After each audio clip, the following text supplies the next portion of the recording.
말씀은 신약성경 248페이지 로마서 7장 18절부터 25절까지 공독합니다. 내 속 곧 내 육신에 선한 것이 거하지 아니하는 줄을 아노니 원함은 내게 있으나 선을 행하는 것은 없노라. 내가 원하는 바 선은 행하지 아니하고 도리어 원하지 아니하는 바 악을 행하는도다. 만일 내가 원하지 아니하는 그것을 하면 이를 행하는 자는 내가 아니요 내 속에 거하는 죄니라. 그러므로 내가 한 법을 깨달았노니 곧 선을 행하기 원하는 나에게 악이 함께 있는 것이로다.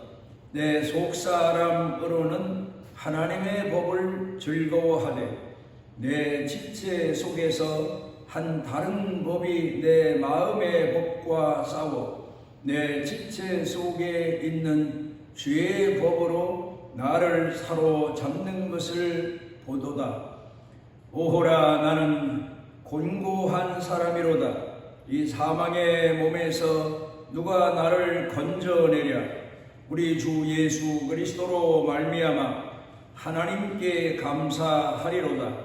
그런즉 내 자신이 마음으로 하나님의 법을, 육신으로는 죄의 법을 섬기노라.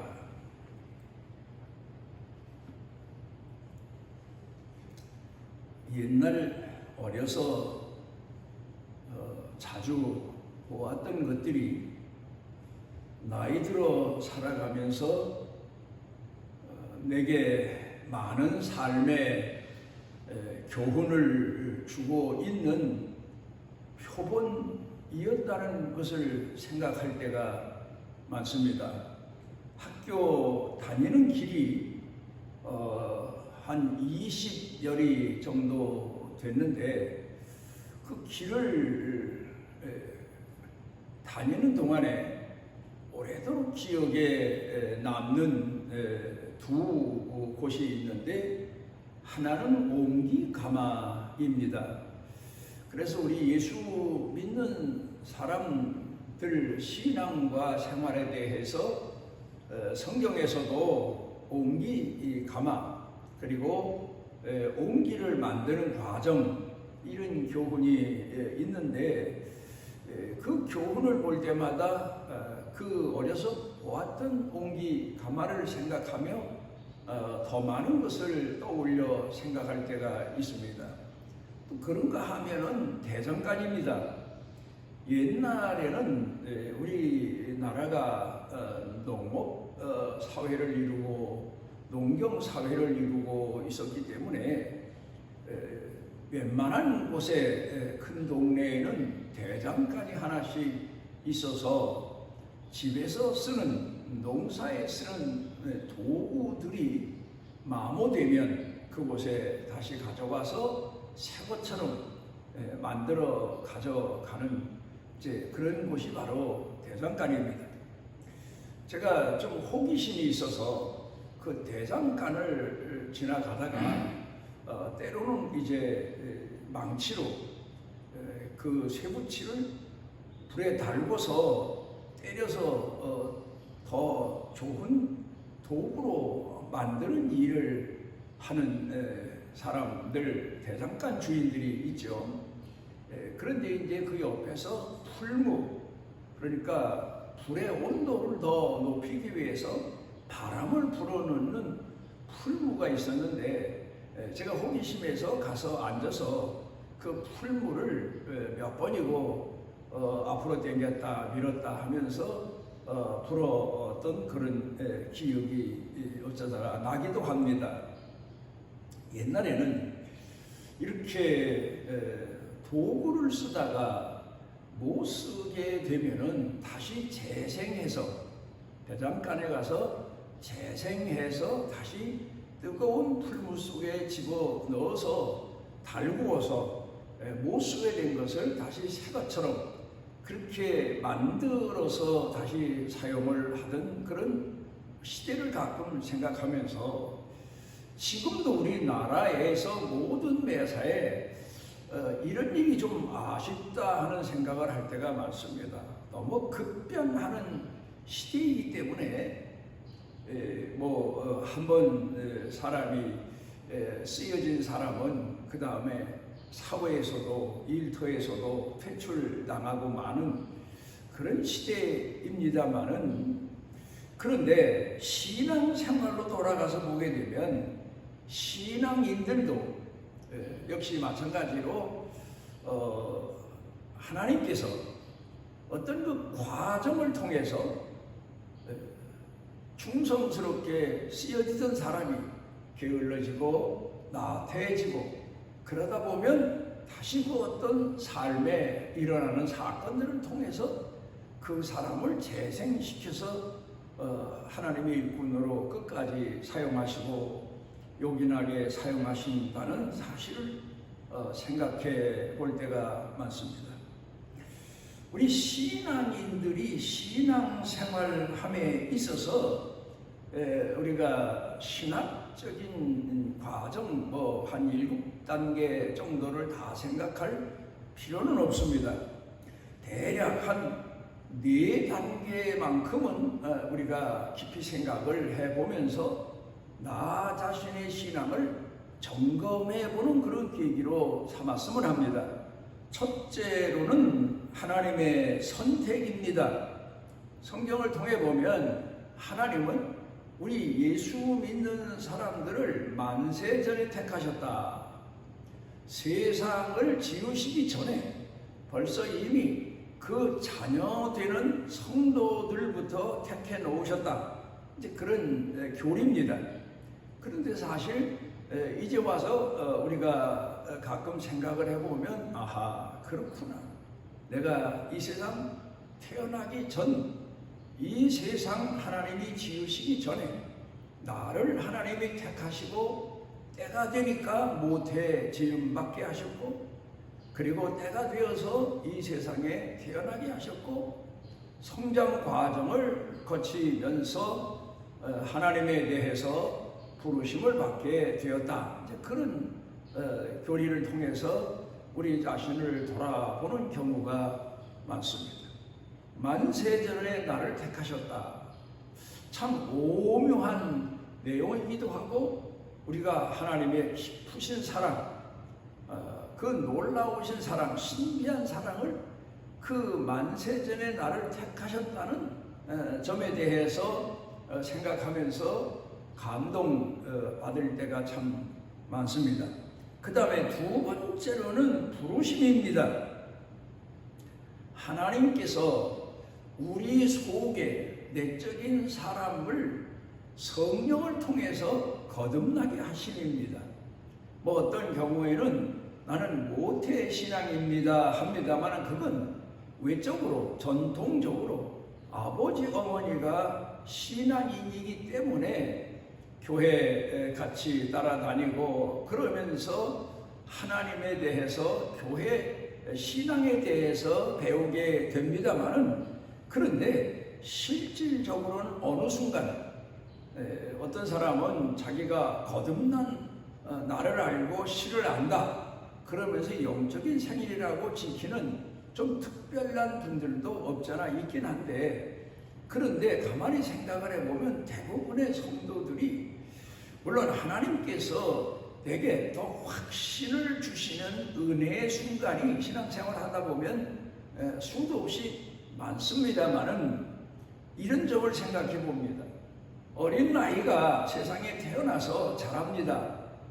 자기 자신에 대해서 모릅니다. 그런데 자라면서 어머니 아버지가 내가 어느 날짜에 태어났다 하고 생일을 알려주면 이제 그날이 바로 자기가 태어난 날인 줄 알고 자기 생일을 기억하고 지키고 이제 그러는 걸 봅니다만은, 원천적으로 생각해 보면 하나님의 신인 성령께서 내 속에 어느 때인지 모릅니다. 영적으로 부르셔서 나로 하여금 하나님의 자녀임을 확증시켜 주시는 그런 단계가 신앙생활을 하는 과정 중에 있습니다. 아하, 내가 하나님의 자녀로 부르심을 받았구나. 그게 두 단계입니다. 그 다음에 세 번째 가서는 성화의 단계입니다.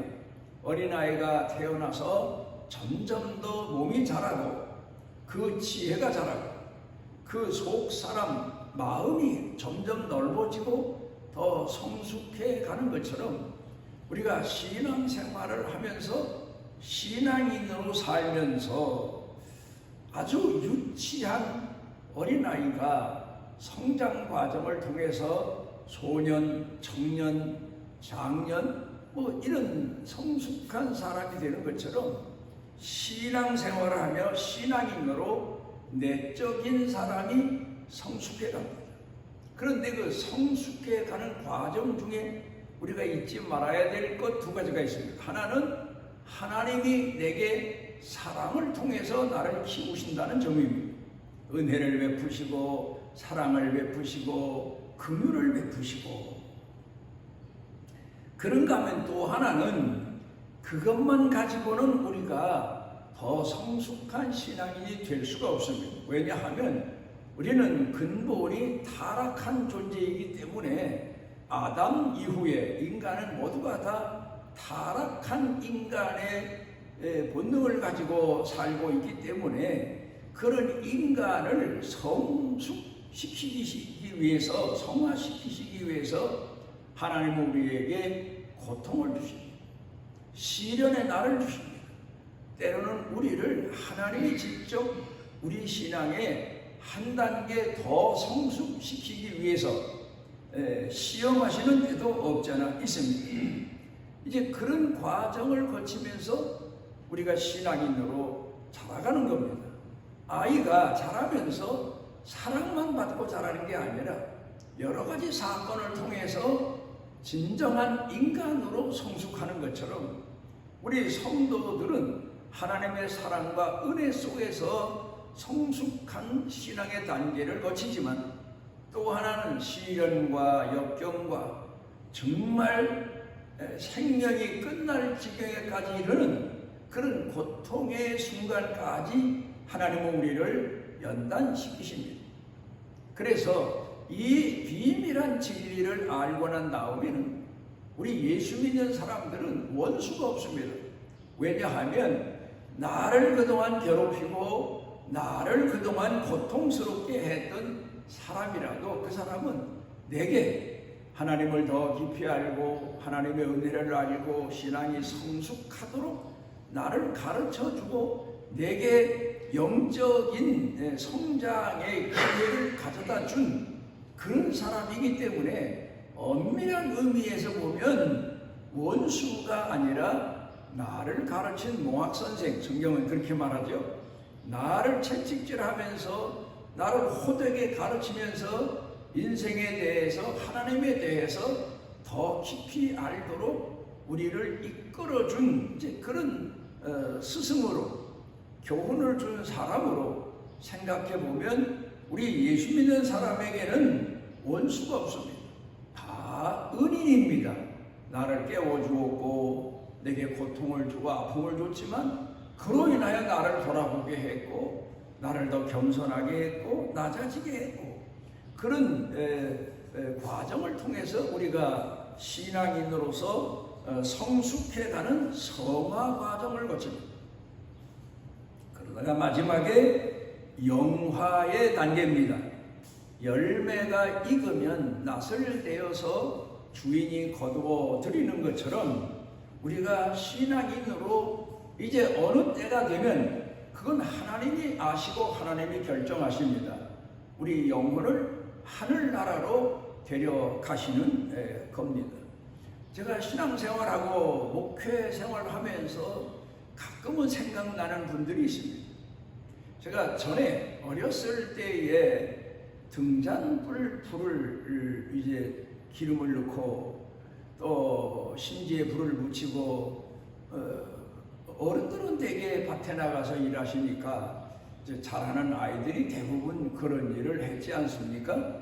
그래 등잔에 기름을 넣고 등잔 심지에 불을 붙여놓으면 어느 순간에 가서 기름이 다 타고 맙니다. 그러면 신기한 것이 그 등잔 불꽃이 마지막 기름이 다 없어질 때 불꽃이 위로 확 올라왔다 딱 꺼집니다. 그러면 경험상 등잔에 기름이 떨어졌구나. 그리고 열어보면 정말 기름이 한 방울도 남지 않고 몽땅 다 없어진 것을 보고 다시 기름을 갖다 넣기도 했습니다. 그런데 목회하면서 신앙인들 중에 보통 때에는 저 사람이 예수를 믿나 안 믿나 그럴 정도로 신앙생활하던 사람이 어느 순간에 불꽃이 마지막에 확 타오르 올라오는 것처럼 신앙생활에 있어서 급변하는 모습을 보입니다. 그러다가 얼마 후에 하나님 앞에 간 이제 그런 사람들이 가끔 생각이 납니다.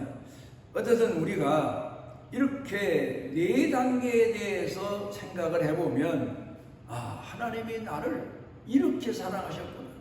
하나님이 나를 이렇게 사랑하시는구나. 하나님이 나를 이렇게 이끄시는구나. 그런 신앙에 보다 더 깊은 내용을 알게 됩니다.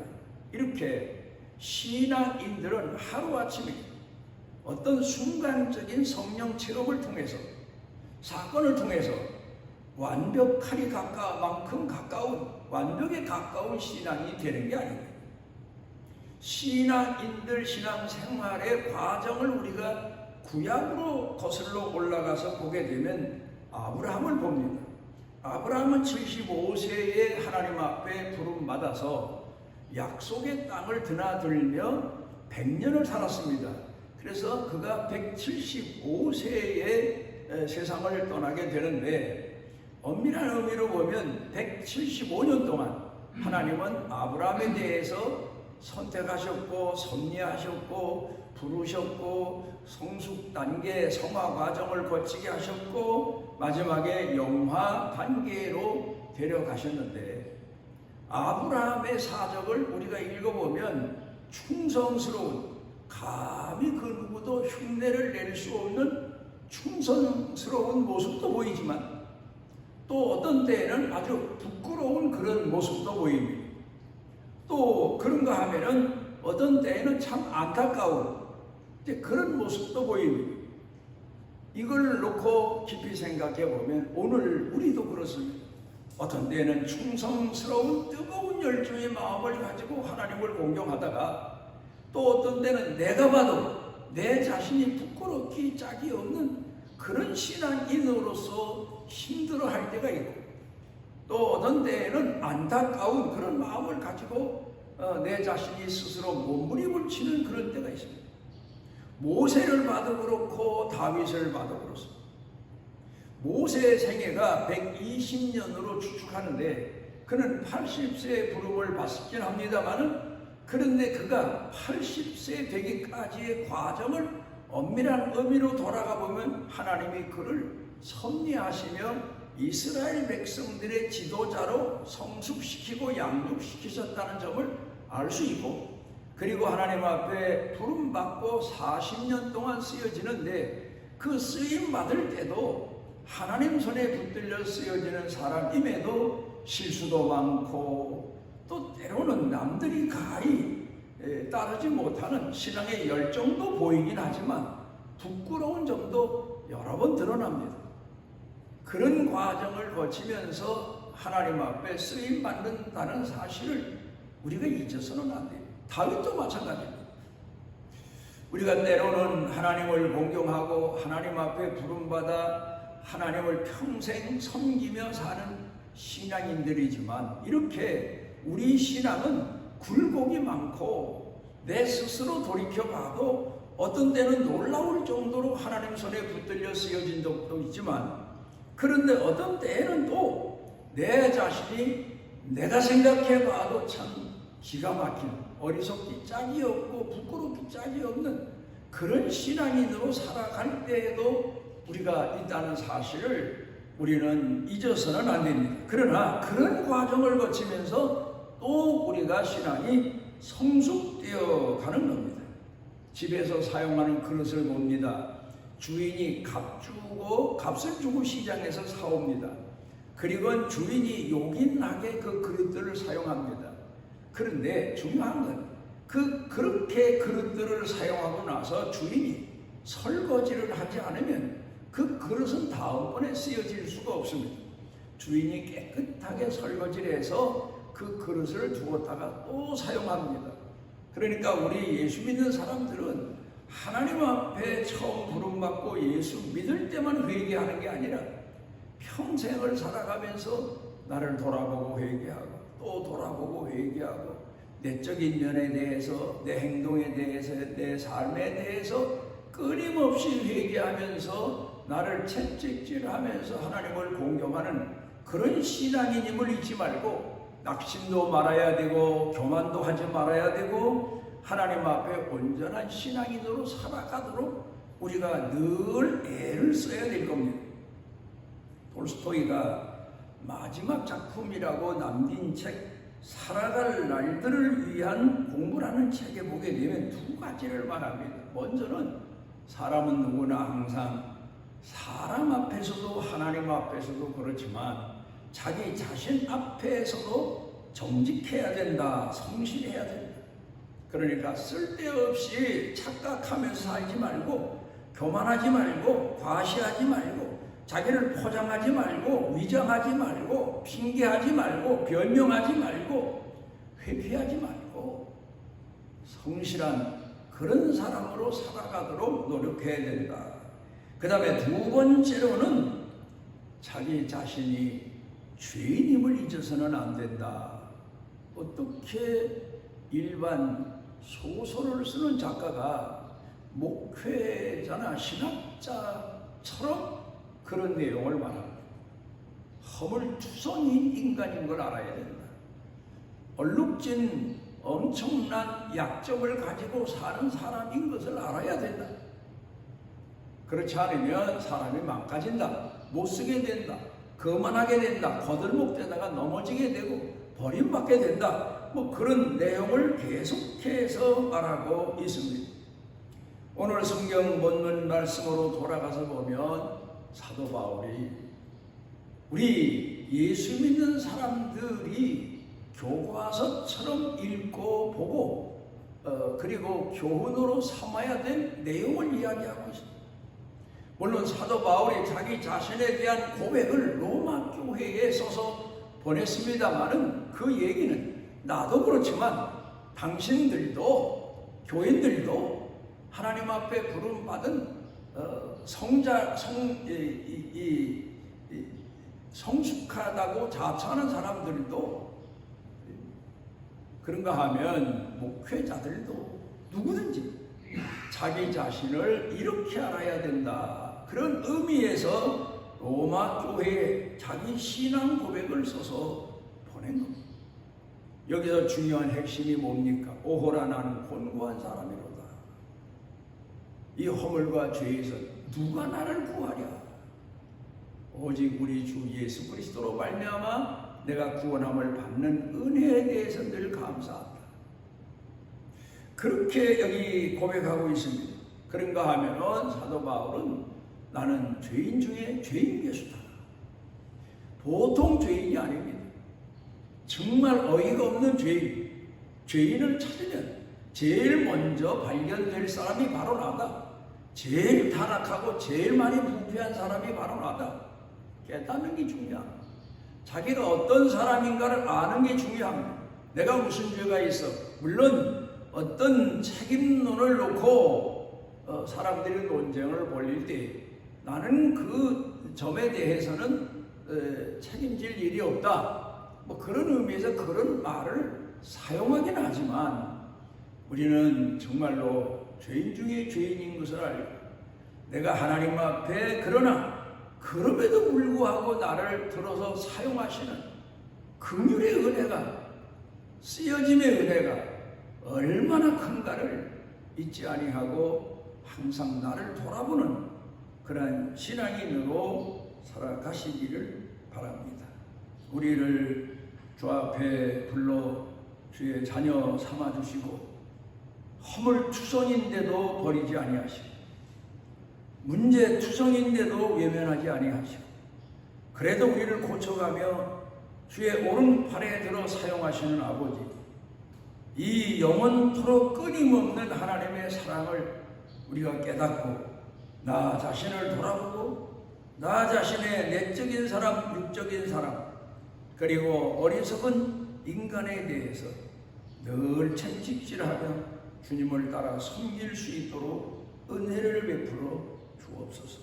예수님 이름으로 기도드리옵나이다. 이스라엘의 하나님 여호와께서 그 날개 아래 보호를 받으러 온 내게 온전한 상 주시기를 원하노라. 죄인임에도 하나님 앞에 버림받아 마땅함에도 우리를 찾아오셔서 우리를 부르시고 이끄시고 구원하시고 우리 허물과 죄를 다 책임져 주신 우리 주 예수 그리스도의 무한하신 은혜와 우리를 세상 끝날까지 포기하지 아니하시고 이끄시고 은총 베푸시고 하나님 나라까지 인도하시는 우리 아버지 하나님의 만극하신 사랑과 우리 속에 내재하셔서 빛을 비추어 주시고 깨닫게 하시고 감동케 하시고 낙심했다가 일어나게 하시고 주를 의심했다가 회개하게 하시고 주 앞에 끝까지 충성된 신앙인으로 살아가도록 때마다 일으켜주시는 성령님의 능력의 은총이 사랑하는 자녀들 머리 위에 영육간에 사는 생활, 가정, 일터, 경영 중에 온 교회 중에 넘치고 넘치도록 함께 하시기를 축원하옵나이다.